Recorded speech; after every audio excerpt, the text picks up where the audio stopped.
जरा सोचिए, एक तरफ भारत में एक अमेरिकी की गिरफ्तारी होती है और इल्जाम है कि वो देश में सिविल वॉर भड़काने की साजिश कर रहा था।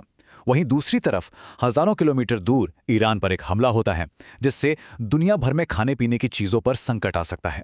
सुनने में ये दोनों खबरें कितनी अलग और बेचैन करने वाली लगती हैं, है ना? लेकिन सवाल ये है कि इन बड़ी बड़ी इंटरनेशनल खबरों का हमारी रोजमर्रा की जिंदगी से आखिर क्या लेना देना है। चलिए आज इसी को समझने की कोशिश करते हैं। ये सवाल अपने आप में बहुत बड़ा और कह सकते हैं कि सनसनीखेज है। और इसके पीछे जो वजह है वो वाकई परेशान करने वाली है। तो चलिए पहली कहानी में थोड़ा गहरा उतरते हैं और समझते हैं कि ये गंभीर सवाल आखिर उठा ही क्यों। तो ये पूरी कहानी शुरू होती है भारत में एक अमेरिकी नागरिक की एक बेहद चौंकाने वाली गिरफ्तारी से। एक ऐसा आदमी जिस पर आरोप है देश में अस्थिरता फैलाने की एक बहुत बड़ी साजिश रचने का। तो होता यह है कि 13 मार्च को एनआईए एक बड़ा ऑपरेशन करती है। 7 लोगों को गिरफ्तार किया जाता है और इनमें जो मेन नाम है वो है मैथ्यू वैन डाइक, एक अमेरिकी नागरिक। लेकिन देखिए, ये कोई आम टूरिस्ट नहीं है। जैसा हम आगे देखेंगे, इनका जो पास्ट है ना, वो अपने आप में एक पूरी कहानी कहता है।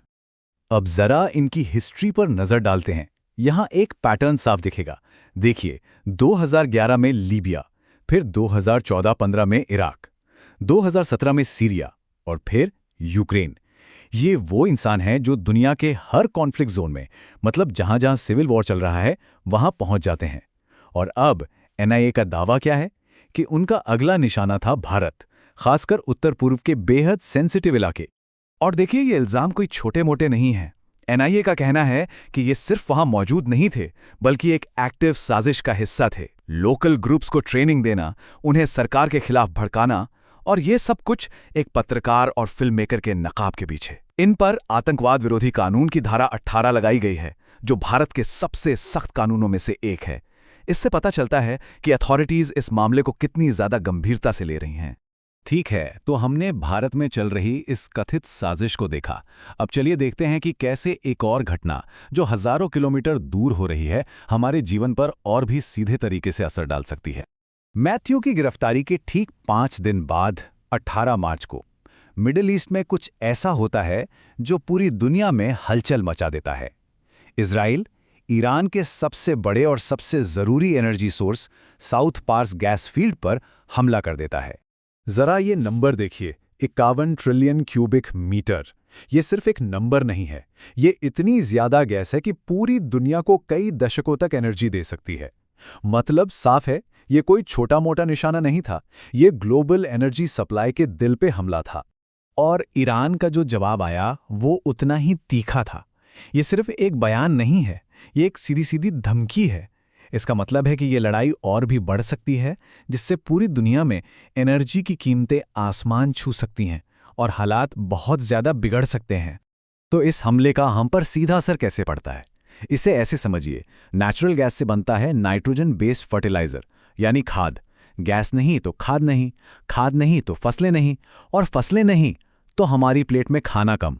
ये इतना सीधा और खतरनाक कनेक्शन है जो एक दूर की जंग को सीधे हमारे किचन तक ले आता है। तो एक तरफ जासूसी की साजिशें हैं, दूसरी तरफ जंग और महंगाई का डर। हमारे चारों तरफ ये सब उथल पुथल मची हुई है। लेकिन इन सब का हम पर, हमारे दिमाग पर क्या असर पड़ता है?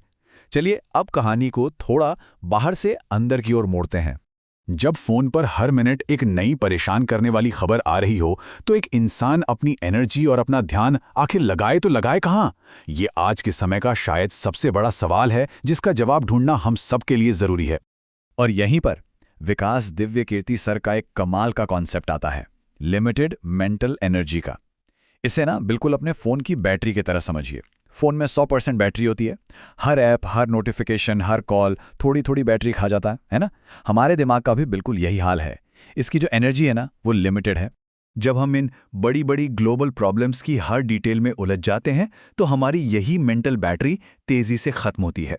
और सोचिए, अगर सारी एनर्जी बाहरी घटनाओं को समझने में ही चली गई, तो फिर अपने लक्ष्यों, अपने परिवार और अपने खुद के विकास के लिए एनर्जी कहाँ से लाएंगे? तो सवाल ये है कि इसका हल क्या है?